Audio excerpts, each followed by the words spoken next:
Y la premisa es que la inteligencia artificial como que está rozando el límite como del perfeccionamiento desde la parte como de computación, ¿cierto? Como de cálculo. Es como uno verle dar pasos a un hijo. Pero esa parte de conciencia y esa parte de pensamiento abstracto que solamente tenemos los seres humanos está totalmente atrás. A mí nadie me cree que en mi familia hubo 3 secuestros, un asesinato, 2 extorsiones, 2 desplazamientos forzados. Y desde la honestidad debo decirte que estoy absolutamente exhausto hoy. Lo que yo aspiro es que cuando caiga el cometa Atlas 447 en el 23, que de verdad venga un pedazo de ese coso y nos pegue un tetazo. La IA es como el sueño como de ultra hiper productividad, ¿cierto? Pero ¿hasta qué punto esa hiperproductividad ya se está volviendo tan productiva que no nos está necesitando a nosotros?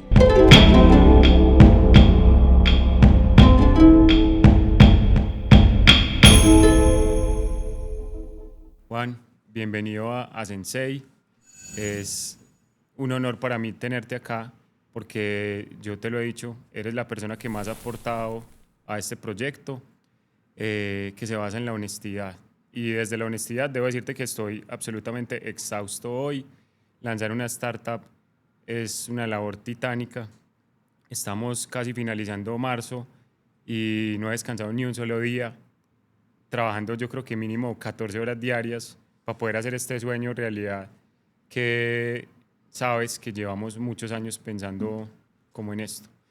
Entonces, Juan, quisiera primero recordar cómo nos conocimos. Hace casi 20 años que nos conocimos en un proyecto, cuando mi hermano gemelo y yo apenas estábamos empezando comunicación y publicidad en Bolivariana, y te quisimos ayudar en un proyecto. Y recuerdo que estabas en nuestra primera oficina por allá en la 80. ¿Recuerdas ese momento? Juan, muchas gracias por la invitación. Sí, me parece muy emotivo. Es como uno verle dar pasos a un hijo. Es un amigo que uno ve que va dando pasitos, pasitos y esto ya es un paso gigantesco. Pues felicitaciones. Me da mucho orgullo. Cualquier gota de pensamiento que haya surgido de mí, que haya prosperado aquí en esto, me da demasiada felicidad. Sí, empezamos hace 20 años un camino de amistad juntos, así es la vida. Los amigos le van llegando a uno toda la vida. Muy contento de su amistad siempre. Ustedes han sido unas personas muy jóvenes, muy especiales para mí desde el principio. Nos conocimos cuando yo estaba haciendo un proyecto de participación comunitaria, de activismo social, sin ánimo de lucro en Medellín, y ustedes nos dieron la mano. Siempre les guardamos mucha gratitud en eso, porque la gente dice que las personas jóvenes no tienen sentido de pertenencia, que no tienen ánimo de ayudar en nada, que no son voluntarias, y eso es una mentira. Total. A través de la existencia, yo tengo más de 60 años, a través de mi existencia lo que yo he visto es que los jóvenes son siempre el primer frente del voluntariado, está en la juventud. Sí. Bueno, para hablar un poquito más de Sensei y por qué estamos acá, resulta que yo te he contado que yo hace como 10 años me inicié en budismo y para nosotros hay que tener como mucho respeto por los maestros, ¿cierto? Que son como nuestros guías que nos ayudan a avanzar. Entonces, en todo este tema de emprendimiento y en el tema de aprender de los otros, me surgió un insight muy poderoso y es que normalmente los jóvenes hoy tienen muy poco respeto por las personas mayores. Entonces, no todos, porque no hay que hacer generalizaciones, pero como que estaba sintiendo insights de que era muy importante como respetar como la madurez de las personas, que me gusta como también llamarla a nivel de conciencia.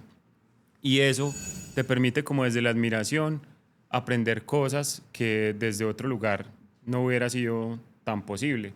Entonces, en mi proceso, digamos que de aprendizaje, habiendo estudiado varias carreras, habiendo estudiado dirección de cine y todo el proceso de emprendimiento que es como un curso rápido de auto, como realización personal, como que llegué a un punto en donde ya necesitaba conversaciones con personas como tú, tan sabias, tan experimentadas, que me desbloqueaban preguntas que la academia le quedaba muy difícil de responder. Entonces como que empecé a buscar muchísimos mentores de muchas áreas y pensé que si esos mentores me habían ayudado tanto como en el crecimiento personal, ¿por qué no hacer un proyecto en donde le enseñáramos a la gente a respetar a los mentores? Y nace Sensei. Creo que hace más de 3 años estamos hablando de Sensei y, y creo que hoy es una realidad y quería preguntarte qué piensas de eso que te acabo de decir. Me parece un tema muy importante todo lo que has dicho. Voy a empezar por un tema que está muy vigente en la sociedad y no lo hemos querido ver, lo llamamos mal polarización, que en realidad no es polarización, Juan. Haces parte de una generación que confronta a una ultra generación. Yo pertenezco a la última generación del siglo XX y tú perteneces a la primera generación del siglo XXI, que incluso nace antes del siglo XXI.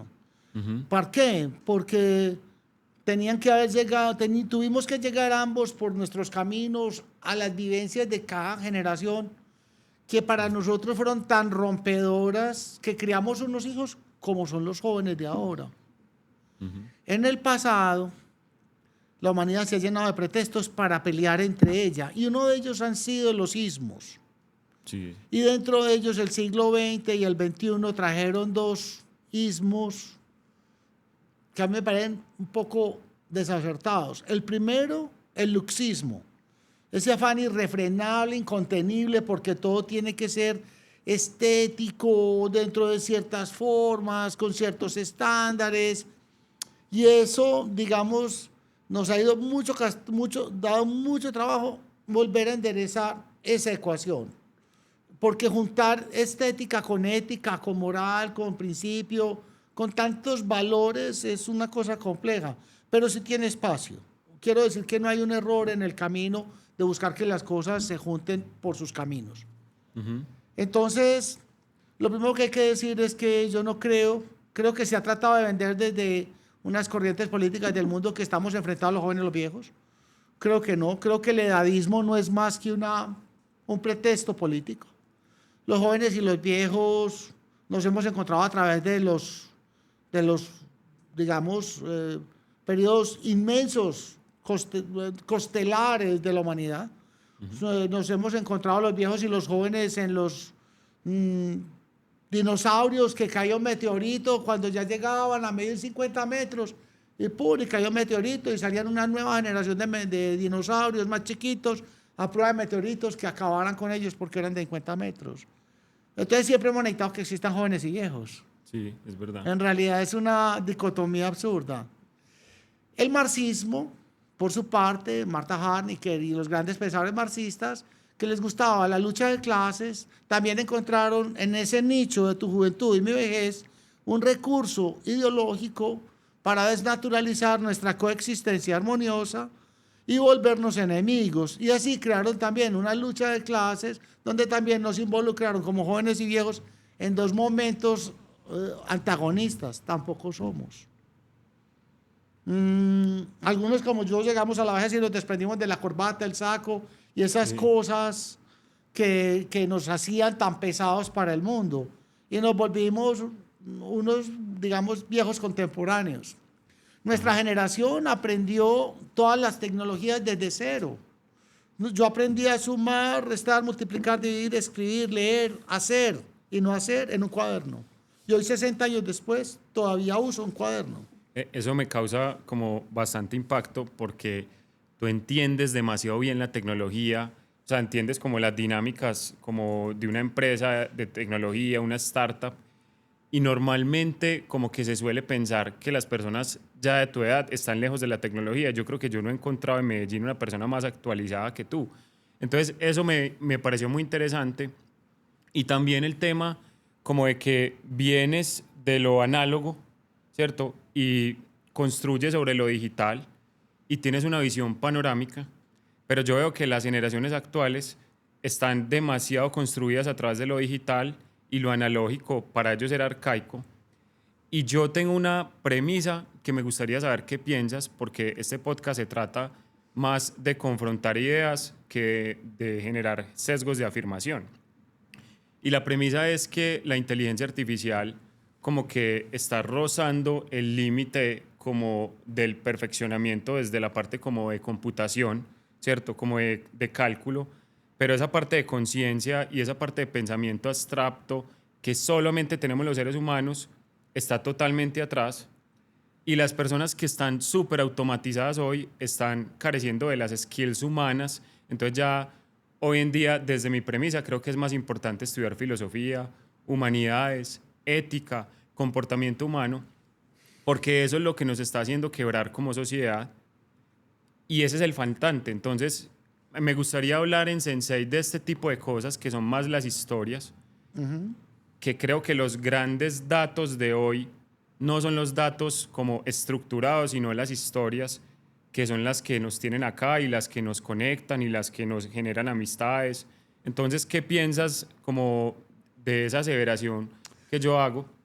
Me parece muy interesante el punto y empata con el tercerismo. Había tres ismos. El luxismo de la apariencia, el edadismo de la edad y el tercero fue el mentorismo. Saltamos a una sociedad que necesitaba sí o sí unos líderes espirituales, intelectuales, ideológicos, políticos, morales, éticos, líderes. En un mundo que se aplanó por la violencia y nadie quería surgir porque vivimos en una generación, sus padres y ustedes y yo vivimos en una generación de violencia, nos tocaron todas las formas de violencia del mundo. En Colombia exacerbadas, a mí nadie me cree que en mi familia hubo 3 secuestros, un asesinato, 2 extorsiones, 2 desplazamientos forzados. Y me dicen, cierto, pero es así. En otros países del mundo, con otros grados de violencia, otros sistemas de paz, pues hay otras experiencias. Pero en todas partes, todos buscamos un mentor.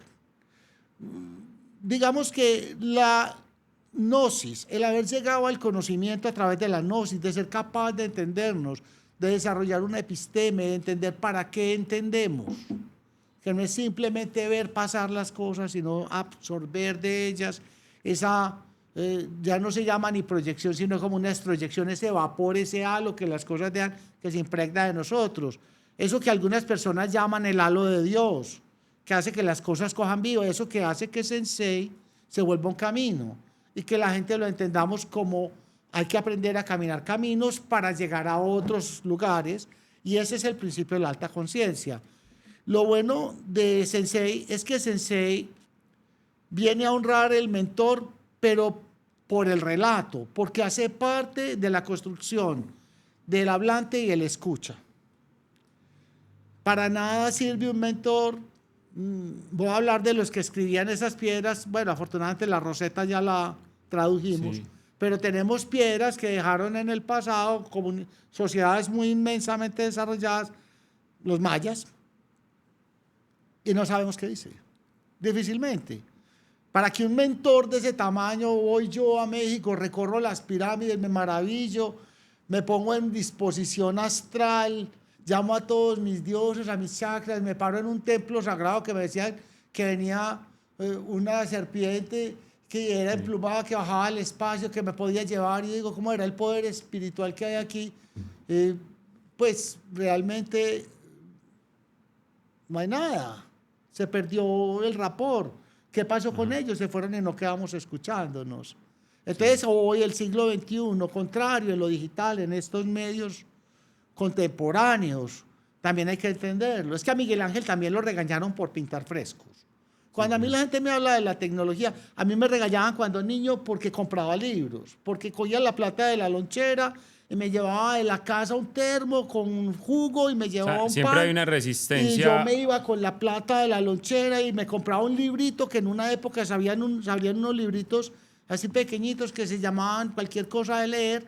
Y en un librito de unas páginas chiquitas a uno le vendían una gran novela resumida con pequeñas imágenes, como si fuera un pilotico de los que le pasan a uno para un proyecto. Y uno compraba esos libros y los leía en el transporte, que era transporte público además en esa época. Bueno. Me hiciste acordar de un libro que acabo de comprar que se llama El infinito en un junco, que habla como precisamente de que el libro es el desarrollo tecnológico más importante de la humanidad. Gutenberg es revolucionario. Este tema no es un tema menor. un tema. Haber sido capaces de traspasar el conocimiento de un tipo que una abad le había enseñado a escribir, a sumar, a restar, a multiplicar, al que tú tenías que venir a contarle la historia de tu familia para que le escribiera y hacer unas cuentas de tu ganado y de tus cosas como paisano para que te atendieran y para que pagaras los tributos a tu rey, etcétera. A que tú fueras capaz de escoger un libro, estudiar cómo se hacía todo eso, hacerlo tú y no volverle a contar al rey. Tú en qué estabas pensando, en qué estabas trabajando, cuánto producías y dejarte en autogestión como contribuyente. Esto reforma la sociedad, reforma el conocimiento. Estos abates que eran reyes tan poderosos que ponían y quitaban reyes y casas reales iban a donde ellos a por su conocimiento, se voltean en un momento y lo pierden todo gracias a Gutenberg, ¿cierto? Porque coge y saca una cosa llamada imprenta y eso, aunque fuera de hojita, empieza a esparcir conocimiento por todo el mundo y una mente que se abre nunca de cierra. O sea, lograron como congelar el pensamiento de otras generaciones para Los dejarlo perenne. cambios tecnológicos de la humanidad siempre han modificado las conductas a niveles inmensos. En la simple Althusser era un famoso antropólogo que hizo un estudio por allá, bueno, y Althusser decía, ¿qué cambió al hombre? Haber logrado cocinar la carne. Las enzimas de la carne. ¿Cómo descubrió el hombre cocinar la carne? Seguramente alguna vez mató un jabalí, un rayo y quedó al lado de un chispero y se quemó el jabalí y se comió el pedazo de jabalí, en fin. O lo que cuenta Mary Shelley en el Prometeo moderno, de que el fuego es el invento más importante de la humanidad porque modifica los otros también elementales. lo dice. Hombre, ¿y cuándo cambió todo esto? ¿Cuándo pasamos de primitivos al que siguió? Porque primero éramos primitivos, pero como las vacas los pastoreábamos nosotros mismos y nos movíamos detrás. Pero el día que tuvimos fuego dijimos, uy, aquí se puede cocinar y aquí lo que echemos además bueno, cambió completamente nuestro cassette, pero fisiológicamente también. Y aquí vuelve y sale Luis Carro, le hablamos del gato de César, que dice que es un gato de cabeza sin cuerpo, pues no existe cuerpo sin cabeza y cabeza sin cuerpo. Sí. Y entonces esa alimentación con esa característica de haber sido asada en una candela, reventó las proteínas y los ácidos, y entonces ahora se desarrollaron otras enzimas y esas enzimas activaron hemisferios cerebrales que nunca habían conocido esos sabores o esas enzimas, nunca habían activado proteínas. Activaron neuroplasticidad. Entonces, claro, hoy descubrimos en el siglo XXI, bueno, no, en el filo del 20 al 21, le dimos un Nobel a un científico que descubrió que para que tu cerebro funcionara, las células viejas tenían que llegar unas proteínas y comérseles toda la basura que hacían mientras pensaban por ti. A eso se le llama neurona y a esto se llama pues otro proceso. Y que si esas neuronas no venía esa proteína, las forraba y se les comía la basura, las proteínas de las neuronas las iban obstaculizando y acababa era como con un clúster de neuronas y el cerebro se endurecía y eso es el envejecimiento. Y este hombre revolucionario dijo una cosa pendejísima: aguanten hambre para que obliguen el cuerpo a comerse a sí mismo. Y todo el mundo dijo, pero ¿cómo eso? Pero mira que esto es un mentorismo. Esto existía hace 3.000 años en los hindúes. Descubrió la autofagia, pero lo hubieran descubrimos el ayuno. No, en la no había Ayurveda, unos mentores hablándonos de ayuno desde hace mucho rato. 11.000 años en la India, en los brahmas. Pero, a ver, Por pues, ejemplo, a mí me cuesta mucho apagar la cabeza. Y lo que mejor me ha funcionado es algo que se llama ashwagandha, que es de la Ayurveda hace miles de años. Y es lo más eficiente que he conseguido. Entonces, o sea, ya teníamos como un laboratorio natural, ¿cierto? Que muchos sabios ya lo conocían y estamos negando ese saber milenario por el saber de hace menos de 100 años. Pero eso es precisamente donde estábamos parados cuando empezamos esta vuelta. No hay una disrupción porque los muchachos de ahora estén en la tecnología. Eso no tiene otra... A mí me regañaban por comprar libros. Y al que siguió de mí lo regañaron por escuchar radio. Y al que siguió de mí lo regañaron por ver televisión. Y al que siguió de mí por jugar videojuegos. Y después al que siguió de ese lo regañaron. Claro.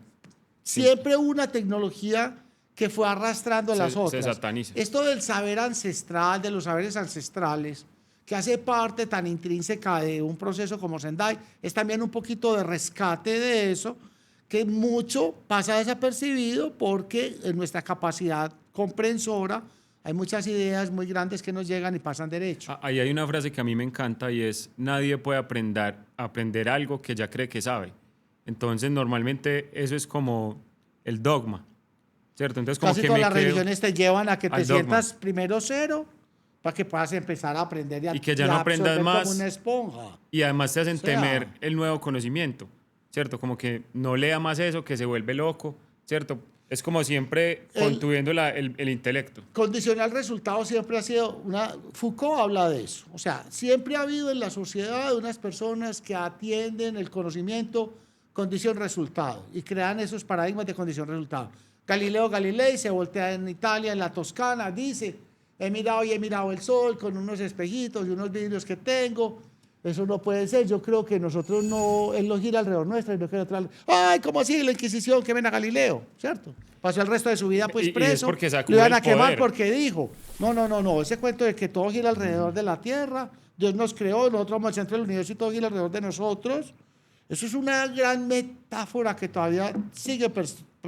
Eso de que el mundo, el centrismo del ser humano, que eso es otro egoísmo. Gira, Galileo lo cogen, lo meten preso, lo hacen abdicar, tal, y lo quieren obligar a aceptar que incluso una realidad física del universo cósmica no era verdad, porque esa era digamos, la explicación siempre venía de Dios, de que había una causa y un resultado. Entonces, la causa de todo es Dios, el resultado de todo es porque Dios, ¿cierto? Todo es culpa, pero Dios es es que el mentor más grande y el más malinterpretado de todos. y Buda, todo es culpa de la Alá, figura del padre, sí, ¿no? todos son los padres. Bueno, Jesucristo en sí mismo es un hijo de Dios, es un hijo del Padre. ¿Cierto? Entonces no hay una ruptura entre los hijos y los padres, entre los jóvenes y los viejos, o entre los muchachos que ahora usan tecnología y si uno no habla en los medios digitales no lo ven. Y además hay otro pedazo de la humanidad que no hemos terminado de revisar en este pequeño introito, y es este, que también cambió muchísimo a la humanidad en ese transcurrir de nosotros a ustedes, y es este. Nosotros tuvimos un gran apego por la vida. A pesar de todas las guerras que peleábamos, queríamos crecer como humanidad y expandirnos. Y los sueños de conquistas, aunque estuvieran equivocados, tanto en la Guerra Fría, los de los soviéticos, los chinos, los americanos, eran quimeras. todas esas quimeras de la expansión mundial, en el fondo, más altruista de todos, eran por el beneficio más grande de la humanidad, por llevarnos a otros horizontes. ¿A quiénes? A los viejos, pero también a los jóvenes. E incluso en las hipótesis post-catastrofistas que desarrollan las sociedades, de las cuales devienen cosas como las Naciones Unidas, se dice no, primero los jóvenes y las mujeres y los débiles, y después los otros. O sea, incluso se crean categorías, ¿cierto?, de debilidad, donde se dice que no somos iguales, sino que incluso iguales son. Entonces, esa ancestralidad no vence el desarrollo. Eso es también una mala idea. No porque yo escribo en cuaderno quiero decir que los que no escriben ya, sino que tienen una app que les toma notas de las reuniones en Gemini o en todo. Ya hoy tú ves que usted está en una videoconferencia, asisten 500 personas, 1000 personas, y empieza, tal está grabando, tal está grabando, tal está grabando, todos empiezan a grabar. Hay una cosa, pues como una, no conclusión, pero algo que se me ha venido a la cabeza, y es que la IA es como el sueño como de ultra hiperproductividad, ¿cierto? Pero ¿hasta qué punto esa hiperproductividad ya se está volviendo tan productiva que no nos está necesitando a nosotros? Entonces, ahí llega como el carácter humano a decir, bueno, esto era una utopía de hiperproductividad, pero entonces ya las cosas que son hiperproductivas están llegando a valor cero porque pierden la escasez. Entonces, hoy, por ejemplo, estamos acá en un podcast y yo estoy seguro que tú no eres una IA, ¿cierto? Ni eres Gemini, y se puede hacer desde la tecnología, pero es imposible, y por eso empezaba esta conversación, sin querer controlarla, sino que Sí. pasara como lo que tuviera que pasar, así como las guerras que están ocurriendo antes, que no están planeadas, sino que vienen como del gran caos y la gran aleatoriedad, ¿cierto? Y la IA como que es un espejismo, pero nosotros somos capaces de tomar decisiones que vienen de lo emocional totalmente, y realmente la raza humana es incontrolable desde su parte emocional. Entonces, como que, ¿qué opinas como de esa utopía que yo te menciono de la hiperproductividad y hablando de esa escasez ya de lo que se puede replicar por $1, ¿cierto? Y antes un fresco, ahorita que mencionabas a Leonardo da Vinci, pues era un montón de plata pues financiado por los Medicis en la Florencia pues italiana. Pero igualito que ahora, o sea, ¿quiénes eran los Medici? Los dueños del Netflix de esa época. Todos los artistas que aparecían eran de ellos. Que salió un señor que escribe una música lindísima que se llama por allá en el Renacimiento, un señor italiano, Vivaldi. Vivaldi. ¿Y ese dónde? Por allá en Roma. Mándemelo traer.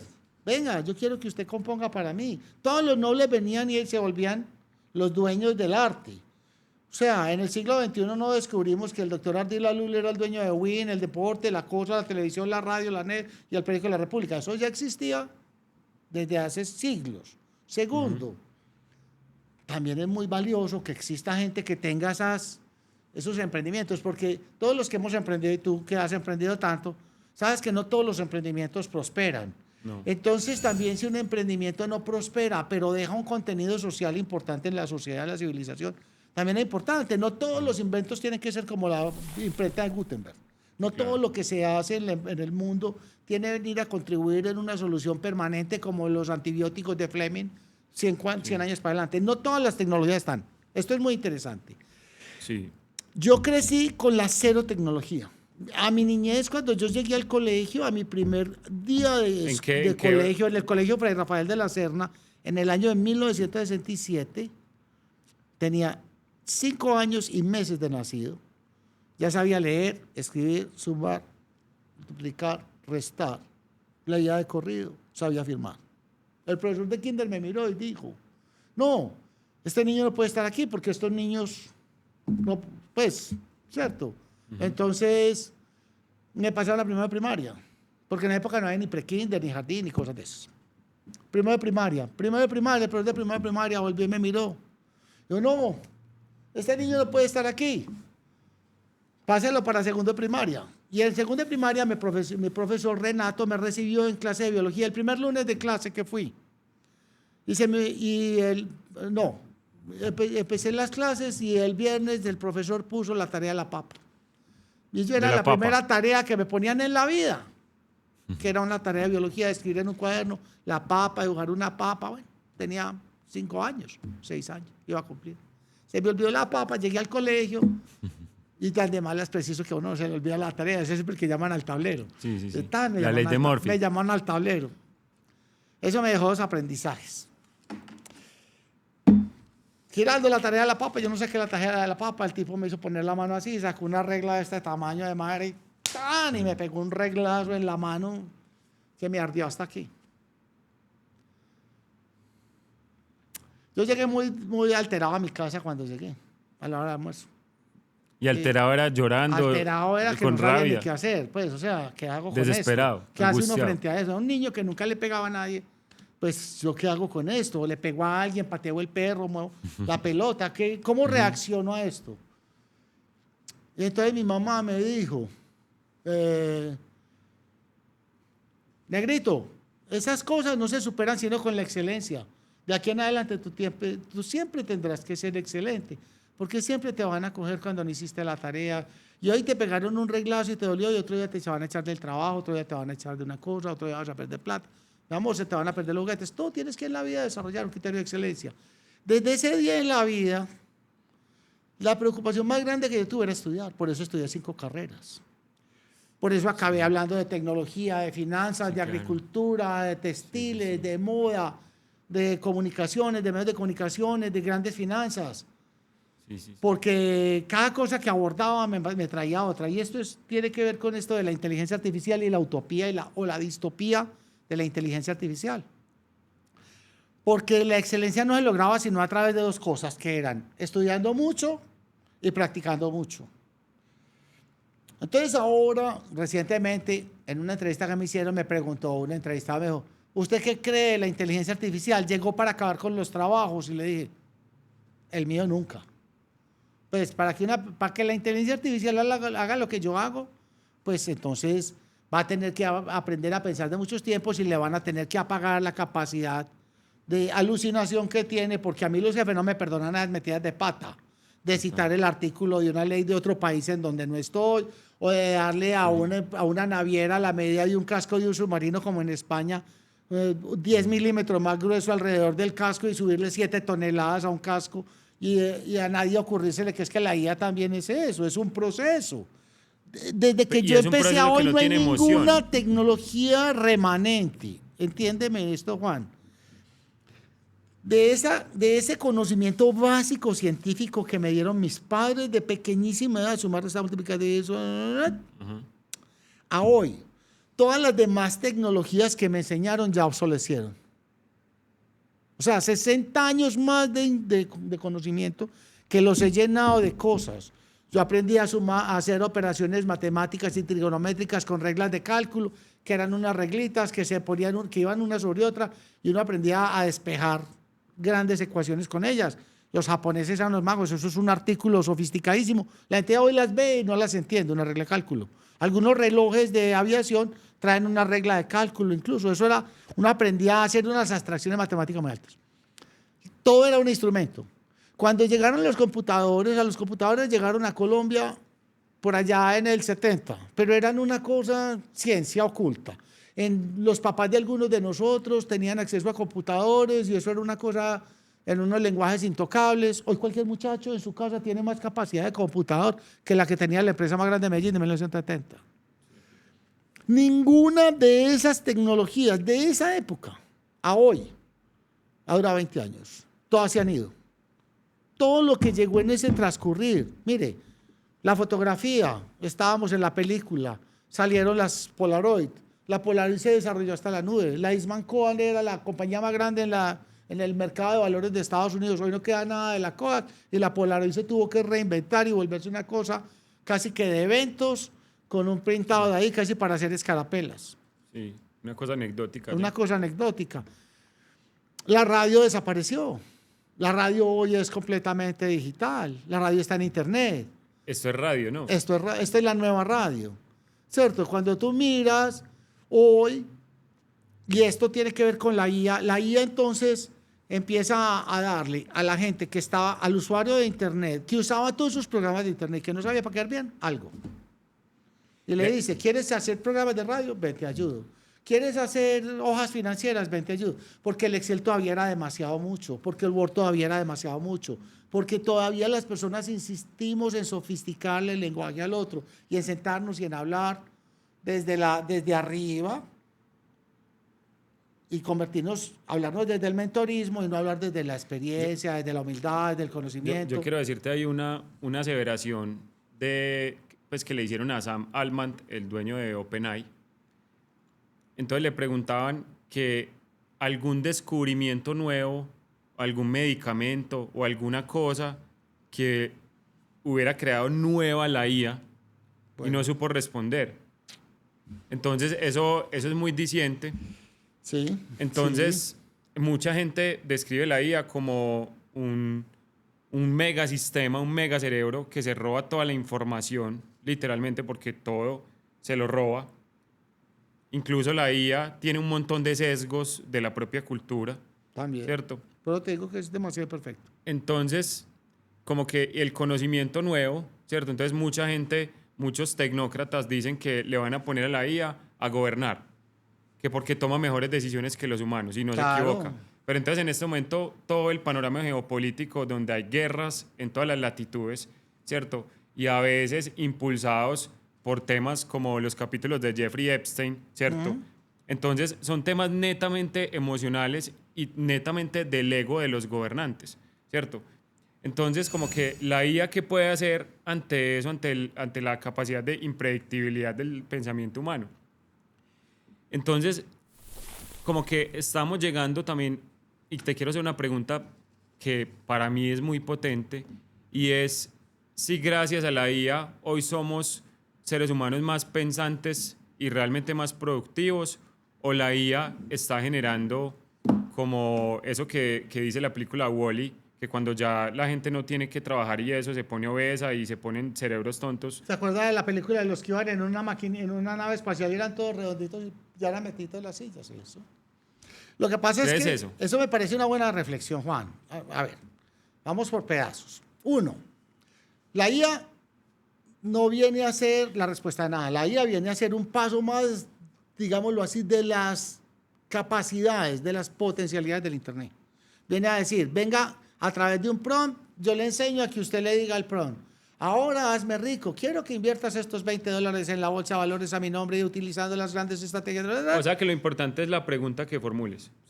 Según esto, el prompt no es una máquina de pensamiento. El prompt la IA es una máquina de respuestas. ¿Cierto? La IA suelta sola en tu casa, aprendida, ChatGPT, Gemini, yo tengo 6. Y en mi oficina todo el día peleamos cuál es mejor y cuál nos da más resultado en el análisis, en la prospectiva, en la investigación, en la seducción de las ideas, pues nosotros trabajamos mucho con seducción de las ideas. Y entonces, ¿qué nos pasa? Versiones tan distintas, cosas tan conflictivas, interpretaciones tan absurdas, localismos tan básicos, tan bobos. O sea, ahora nomás estábamos mirando un contrato antes de irme para acá y yo decía, le faltan 5 cláusulas con solo mirarlo. Yo decía, pero como esto decía y esto tiene tantos millones de dólares detrás y envidias y cosas y tantos millones de gigavatios de electricidad detrás, pues ya vamos a hablar del costo de la guía. Sí. Y al otro lado esta guía me entrega una cosa tan imperfecta. Entonces yo estoy en el espacio exterior y la gente sueña con estas cosas. Yo sueño, ¿qué me va a tocar? Que en esta generación yo iba a alcanzar siquiera mínimo hasta la luna. 5 botones en el coso y salís para la luna. Y ahora, no, es que la IA se equivocó, vamos para Marte. Creemos que de pronto no puedas volver. Eso no puede pasar. O sea, para mí la IA todavía es una distopía. Es una distopía. O sea, eso todavía no tiene nada de cierto. Tú no le puedes entregar todo tu universo, ni le puedes entregar toda tu compañía, ni toda la consultoría. Hay consultores que me llaman, Juan, me voy a lanzar a la IA, quiero montar una IA de consultoría de mentoring, porque yo asesoro a la gente financiera, me tengo cuidado con esto. Hay médicos, dermatólogos que me llaman y me consultan, hay muchachos que tienen servicios de interventoría, de obras, de ingeniería, y me consultan. Te cuento algo. El año pasado, varios de nuestros clientes hicieron como un avatar digital y empezaron a hacer contenido, y varias de esas personas volvieron a hacer este tipo de contenido como de carne y hueso, ¿cierto? ¿Por qué crees que está pasando eso? Como que la gente está despertando. Se llama el efecto de la máquina de escribir. Antes de la existencia de los computadores, existía una cosa que llamaba máquina de escribir. La gente tenía opciones, escribía a mano o escribía mecánicamente. Lo más parecido a lo mecánicamente era una máquina de escribir, que no era más que una imprenta de Gutenberg, a las que algunas veces incluso les podías cambiar los tipos de fuente, y tú ibas diciendo letra a letra en una hoja de papel, ibas siguiendo un rumbo tan, y escribías tu contenido. Pero la divulgación era muy básica, su alcance era muy mínimo, su falibilidad era inmensa, te equivocaba, la tilde, la coma, las normas, los márgenes, etc. Requería incluso muchas tareas, digámoslo así, fisiológicas, mecánicas. Pero eso, cuando llegó el computador, y entonces todas las empresas tenían secretarias, ejércitos de secretarias escribiendo facturas, documentos, abogados, inmensos, los bufetes de abogados, para los que, como yo me abogo, eran inmensos, 40, 50, 60, 100 abogados, dele, proyecte. Y llegó el computador y acabó. Le echaron la secretaria a todo el mundo, a todos los abogados le dijeron, ahí está su computador, usted teclea sus cosas. No, pero es que yo antes hacía los borradores a mano. No, ahora nada de borrador a mano, ahora directamente vas escribiendo en el computador. Primero, entre los suscritos, los señores, tal, se acabó. Dime tú, ¿le convino o no le convino a las secretarias la llegada del computador? Sí, les convino. Las destruyó, las arrasó, las desempleó a todas. Mi mamá era secretaria. Afortunadamente se había volado con el jefe, que era mi papá, 30 años antes. Sí, o sea, si no hubiera por eso no estarías 25 años antes. Pero la verdad es que vino y arrasó con toda una categoría del empleo, de personas que eran auxiliares, asistentes y cosas. Y todas esas funciones se las pretendimos ir sustituyendo del cuaderno, la libreta de citas, el comprobante de recibos, el libro de órdenes, todo eso que uno veía en la empresa, yo que estudié también aparte de Derecho, Administración y Finanzas, y todos esos libros y todos esos sistemas de control, ¡pum!, se recompusieron en un computador. ¿Era bueno o era malo? Depende. Y entonces hoy en el siglo XXI esa discusión, el computador se vino para quedarse. Cambio el sistema operativo, el modo aproximarnos a él, el user friendly, el touch screen, la computación cuántica, NVIDIA, computación inteligente, comandos de voz, reconocimiento facial, ya llegamos a un montón. de desarrollos en software y desarrollamos hardware. Moore, que era un teórico de los sistemas, decía que crecía más rápido el software que el hardware. Sí. O sea, es claro para mí que grandes poderes del mundo tienen acceso a grandes tecnologías por su escala. Desde hace muchos años nunca habían sido podidas llevar, pero hoy día, por ejemplo, la tecnología de los celulares es una tecnología que era de grado militar hace 20 años. O sea, los grandes ejércitos del mundo eso me he preguntado yo siempre. tenían todas las tecnologías, las cámaras de alta definición. Baste decir que conozco en Alemania a la familia dueña de Leica, de las cámaras Leica. Sí. Y esa familia, en 1934, su bisabuelo, montó esa compañía fotográfica que ensamblaba cámaras. Cuando vino la guerra y dijo, ¿yo qué voy a hacer sin el negocio de los turistas que compran cámaras? Dijo, voy a montar una fábrica de miras para aviones de combate. Y volteó su negocio a unos equipos de cámaras que él se inventó para los equipos de guerra, para la industria bélica. Y así Leica, durante la Segunda Guerra Mundial, sobrevive haciendo miras para que desde el cielo, a través de las nubes, un señor a 30.000 pies viera que esta era la calle y la dirección donde tenía que tener una bomba en Frankfurt y ¡pum! Ahí tocas un tema y es la supervivencia, ¿cierto? ¿De qué? O sea, cuando dices sobrevive, ¿cierto? La empresa sobrevive, entonces la es como empresa la se va carrera. adaptando, para allá voy. Exacto. ¿Dónde va hoy la empresa? En Sony. Ok, sí. Hoy los teléfonos Sony usa óptica Leica. Sí, total. Hoy hay tiendas de Leica porque volvió la moda de la cámara de 35 milímetros y tú vas a Europa y encuentras nuevamente un renacimiento de la afición a la fotografía. Y Christopher Nolan dice que no quiere rodar en digital, que de porque acuerdo. no es verdad, que no se mueve Y de verdad. músicos actualmente están queriendo volver a grabar acetatos. Y personas que están trabajando en este momento en fotografía digital se voltean y dicen, no, ya no más, ya quiero volver a ¿Será la que nos cansa cámara, la perfección o qué? Yo creo que es una distopía. Yo pienso que cuando ya la gente... A ver, ¿qué más bueno que hacer para un cinematografista que tener un guión el berrión y decirle a un computador con inteligencia artificial, toma este guión y hazme una película de todo esto? Y qué cosa tan horrible cuando la mira y dice, yo no lo hubiera mirado así, yo no lo hubiera dicho así, yo no me hubiera parado aquí, yo lo hubiera visto desde arriba. O sea, tantas cosas Además, que pasan en 360 grados. Te cuento, Juan, este año voy a lanzar mi primer largometraje como productor. Y a mí lo que más me gusta del cine no es tener la película realizada, sino el sueño de poder realizarlo. Claro. Y el esfuerzo que significa llevar un guión adelante, financiar una película. Como dice Guillermo del Toro, la razón natural de una película es no existir, el estado natural. Sí. Pero cuando existe, todo el mundo lo desea y lo ama y agradece que esté ahí. ¿Y qué haríamos sin las grandes obras de la humanidad? Eso. Y volvemos al cuento de Zendaya. Mire, que todos son los caminos. Hoy el mundo está viniendo a recoger fotografías antiguas, películas antiguas. O sea, hace parte de nuestro heritage, de nuestra herencia, de nuestro ancestro. Ahorita estábamos hablando de eso, de la importancia, de la discusión que hay hoy entre el ancestro y lo llamaríamos la hegemonía cultural ancestral de la sociedad representada teóricamente por nosotros los viejos, y los nuevos saberes que también tienen lugar a la existencia, que devienen de la juventud, de la investigación, del desarrollo, que son tan valiosos. Es que aquí no hay pérdida. O sea, creo que aquí nosotros estamos equivocados. Lo más valioso que... A mí me preguntaron hace 2 semanas en elecciones, me preguntó un político muy importante del país, doctor, ¿usted qué cree? ¿Cuál es el futuro después? Capitalismo, comunismo, socialismo. Y yo, ¿usted qué sigue? Le dije, sigue el colaboracionismo. Creo que el mundo va a entrar en un entorno de colaboración, de altísima colaboración, que la alta conciencia es altísima colaboración. Todos por los objetivos. Sí, porque el nivel de conciencia más alto es integrativo con el todo. ¿Cierto? Entonces, pero doctor, ¿cómo así? Entonces, ¿eso son como un post-cooperativismo o eso es qué? No, es que el colaboracionismo no requiere.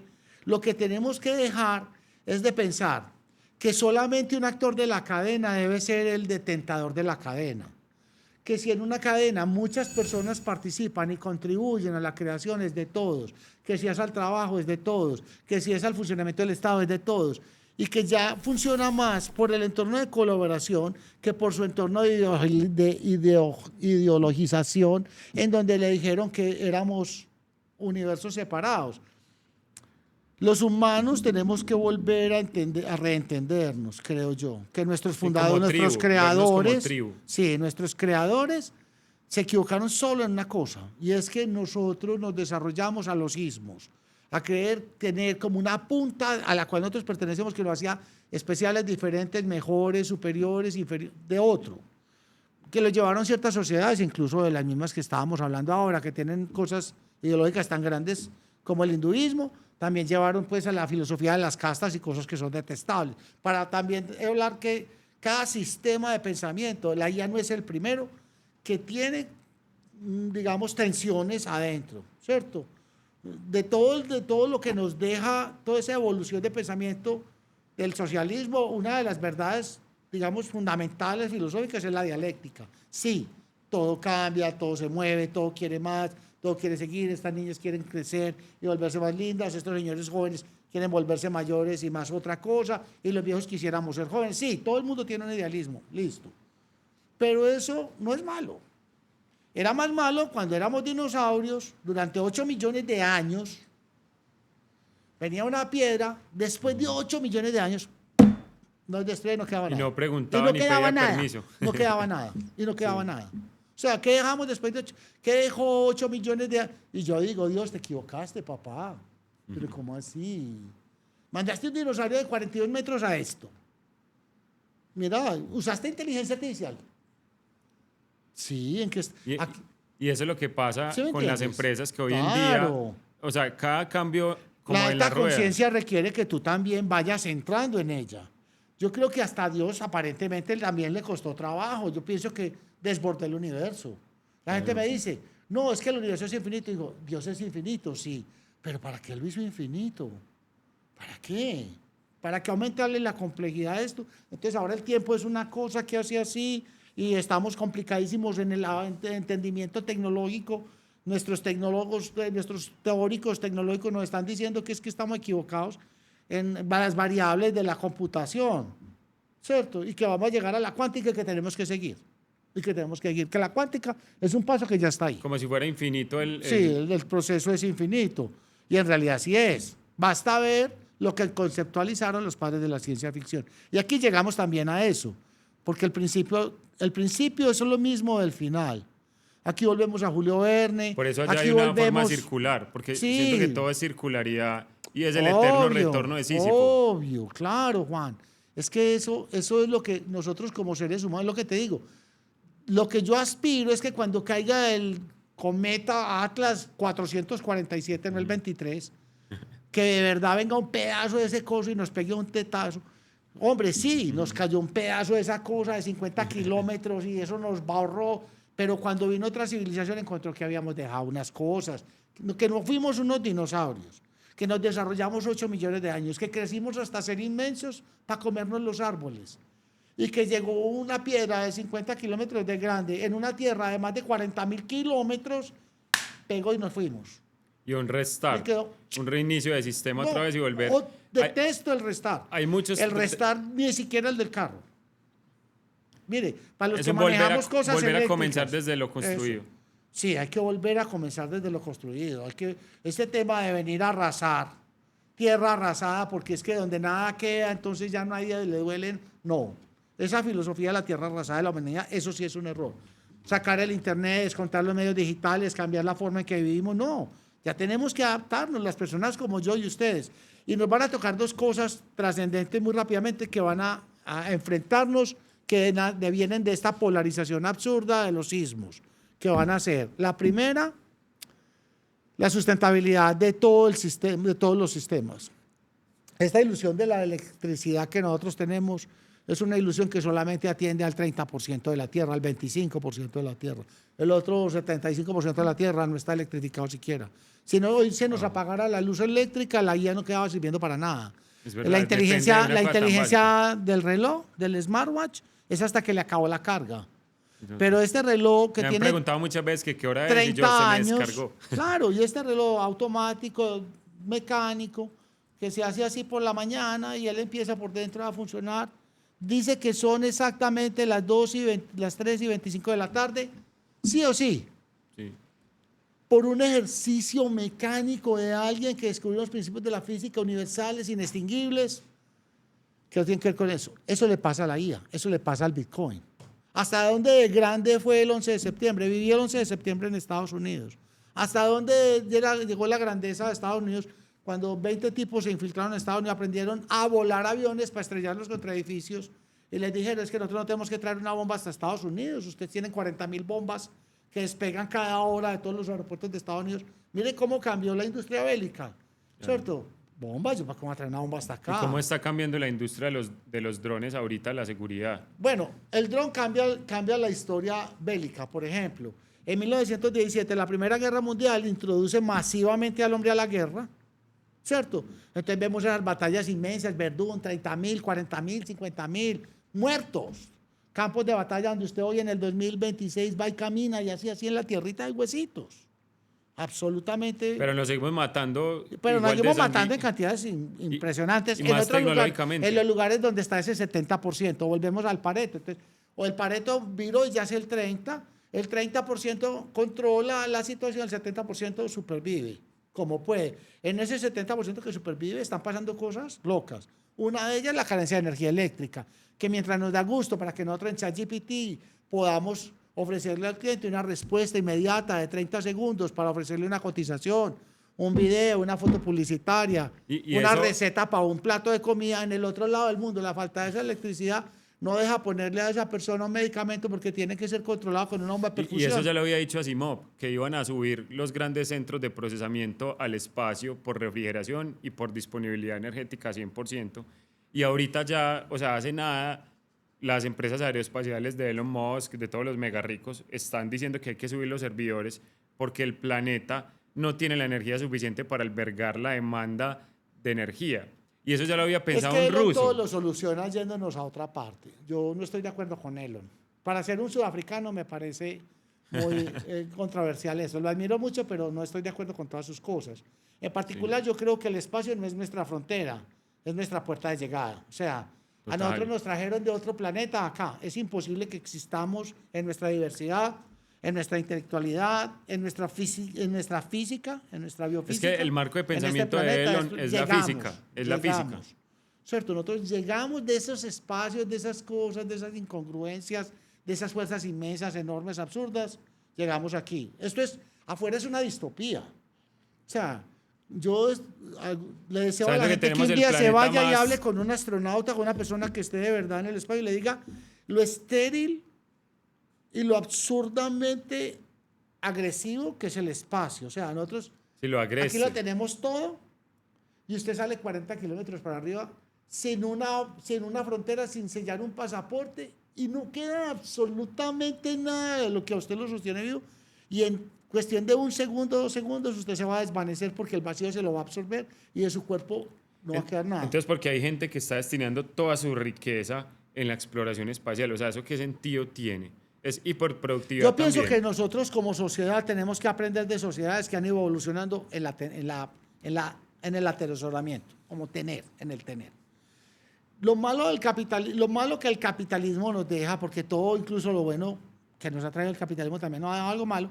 Dentro de lo malo que nos deja esa materialidad que nos tiene tan absortos. llenos, tan absortos, tan consumidos. Y en esa materialidad tener se volvió una carrera. Hoy me explicaban en una reunión que estaba sobre gas cómo resulta que con esos bombardeos que acabó de hacer Irán sobre Qatar, destruyó las fábricas de gas de helio y que el 67% del gas del helio mundial lo compra China para hacer celulares.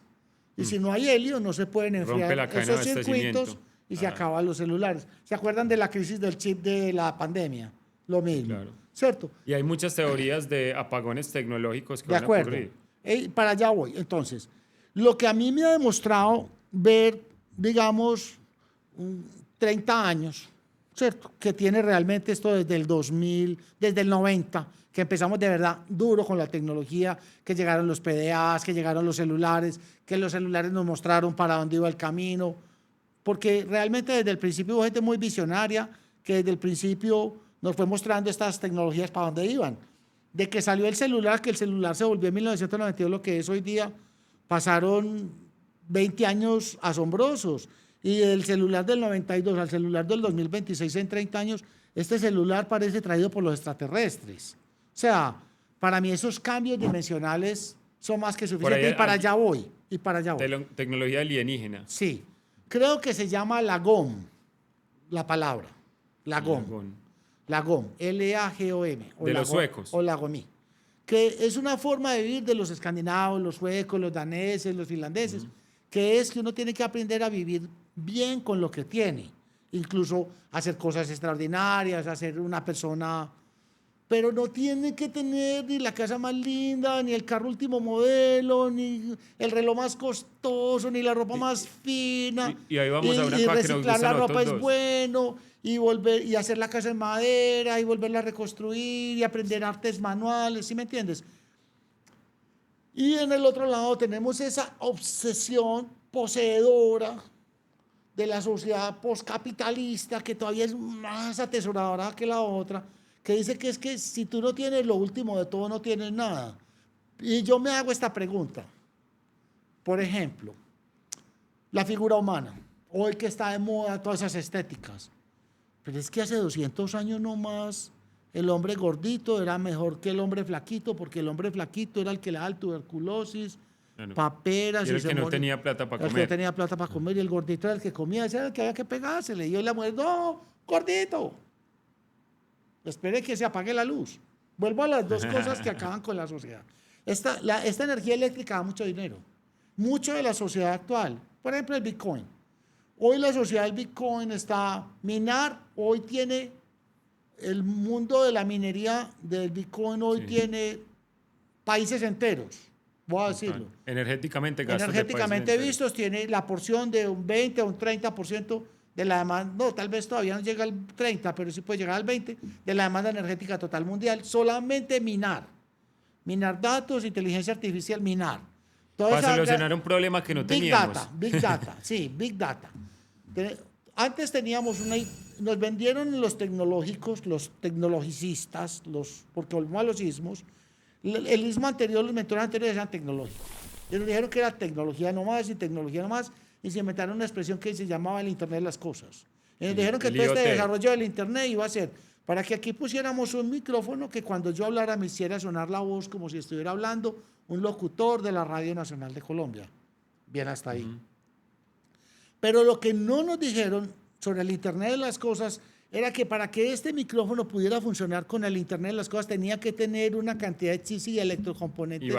Y baterías y cosas que iban a ayudar para que él pudiera transmitir todo eso a ese computador y la cosa. Y entonces, pero creamos fue más dependencia. O sea, acabamos creando otro vector de gasto para solucionar un problema que ya teníamos solucionado en un alambre permanente que no había que reconfigurar vez por vez, que no generaba el desgaste eléctrico de volver a reconectar todo el circuito, que no, ¿qué pasó? Entonces, ¿para qué se...? O sea, vendiendo soluciones a problemas que ya habíamos solucionado. Un sector de manufactura del mundo que estaba supremamente avanzado pudo tener recursos para comprar SAP y ERPs, JD Edwards, AS400. Había unas plataformas de ERP que eran protocolos de empresas. Yo estuve en la junta directiva de una empresa que vendía eso, y eso era un negocio inmenso a escala global, hice parte de ese negocio. Después, eso aparecieron nuevamente como la tecnología, como esto todo es un sueño, aparecieron unos de bajo costo y dijeron, no le alcanzó para SAP, venga que nosotros tenemos una solución holandesa, venga que no le alcanzó para venga que aquí le tenemos una solución colombiana, y ya hoy hay soluciones de SAP, de ERP hechas en Medellín. ¿Cierto? Fue llegando, fue bajando. Volvimos al tema de la economía de escala. Se va democratizando. Entonces, la potencia del Internet reside en eso, en ser capaz de masificar las cosas, en que grandes productores del mundo se junten y hagan grandes escalas productivas, en que seamos capaces de llegar a un automóvil eléctrico al precio de un automóvil de gasolina. Tengo una pregunta acá, Juan, y es que, a ver, cuando yo empecé a ser emprendedor, a mí, cuando yo tenía una idea de negocio, siempre me decían, si eso no es escalable, no te puedes hacer rico, ¿cierto? Y hoy en día yo creo que la escalabilidad llegó a un límite ya como en que es tan escalable que su valor es cero. Entonces hoy en día yo ya no creo en el escalable, ¿cierto? ¿Por qué no creo tanto en el escalable? Porque el escalable requiere mucho dinero y obviamente entonces estamos queriendo decir que ya no podemos hacer nada nuevo si no tenemos dinero para escalar. Eso es lo que pasa. Eso es lo que hablamos ahorita. Entonces, ¿quién tiene toda la plata para esa energía, para la energía Los eléctrica que mismos. requieren los proyectos? Son las mismas, digamos que el mundo en ese sentido, digamos que el mundo sí se fortaleció corporativamente y los hizo, digamos, a ese 5% de la humanidad que es dueño de la riqueza, los hizo inmensamente más ricos de lo que creíamos que existía como riqueza. Ojo, ojo. Si nosotros creíamos que existía una riqueza y hoy día existe algo que llamamos metariqueza, por ejemplo, Bill Gates, por ejemplo, Nvidia, por ejemplo, Bitcoin, por ejemplo... Que tiene más plata que países enteros. Sí, Jeff Bezos, que mueven plata a nivel más grande que un país, que son capaces de financiar un proyecto y decir, tome $100 millones para Que ya que la ensaye. NASA es un triciclo al lado de lo que pueden hacer los... Bueno, los- es un buen ejemplo. Elon Musk viene y coge toda la sabiduría de la NASA de 50 años, que había llegado hasta la Luna y mandar unos satélites y dice, no, de aquí en adelante, cohetes reciclables, cápsulas reutilizables, vestidos del mismo astronauta 5 veces al espacio, misiones para retanqueo, para llevar cosas, correo, traer las cosas, llamadas desde el espacio, un red satelital universal de 5.000 o 10.000 satélites de baja altura, una antena de este tamaño, que tú la vas y la pones en tu finca, ya te da internet, acabo con empresas públicas de Medellín, EPM,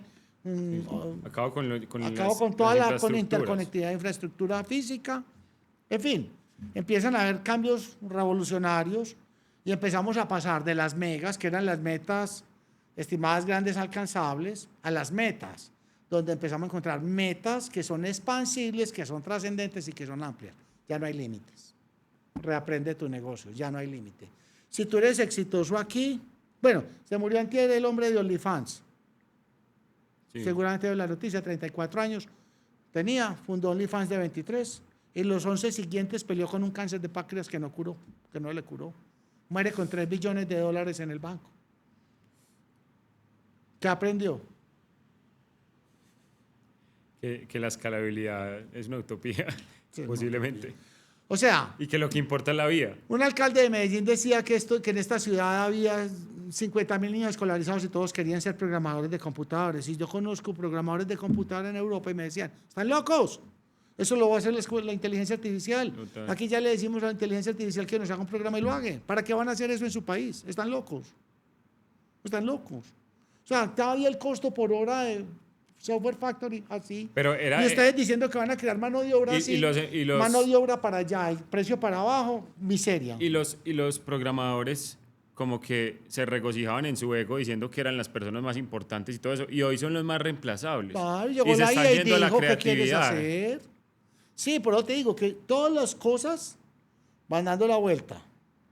Entonces a ti no te aterre que de pronto un día en 20 años haya un súper apagón, se le va la mano a Irán con una bomba de esas nuclear que está jugando. Y es que vivimos en una Eso fragilidad sí, enorme. sí, porque tenemos unos egos, ¿cierto? Egocentrismos, ismos. Y en ese egocentrismo se le va la mano a Irán con una uranio enriquecido, y así como en Fukushima que casi nos enredamos y acabamos con el Pacífico con una contaminación radioactiva 10 veces la de Chernobyl, que Y iba tenemos- a alcanzar hasta el mundo, y se fue todo el mundo y dijo, no, entonces en Fukushima lo que debemos hacer es juntar fuerzas todos y volver una montaña de concreto y plomo eso para que nunca nos vaya a pasar nada, como hicimos Y es que en... los lideran gente a veces con problemas mentales, ¿cierto? Y ellos tienen todo el poder y toman decisiones autónomas, ¿cierto? Vos por Es ejemplo, que las Juan, decisiones de muchas personas de gran poder del mundo son emocionales. Por eso la inteligencia emocional es tan importante. Por eso digo que la IA no va a llegar Eso- y Sensei es eso tan me da miedo. importante. La alta conciencia nos tiene que devolver. El camino del Sensei es llevarnos a la alta conciencia. Y la alta conciencia no es para consumir más, sino para consumir mejor. Como en el Lagom. O sea, sí, yo vivo en Suecia, tengo un Volvo, mejor carro del mundo. ¿Qué vamos a hacer? ¿Cierto? Ah, pero no lo cambio cada año, como usted. O la alta conciencia nos tiene que llevar a consumir, pero más, digamos, más producto inteligente y menos basura, menos pornografía, Claro. menos infoxicación. Chao.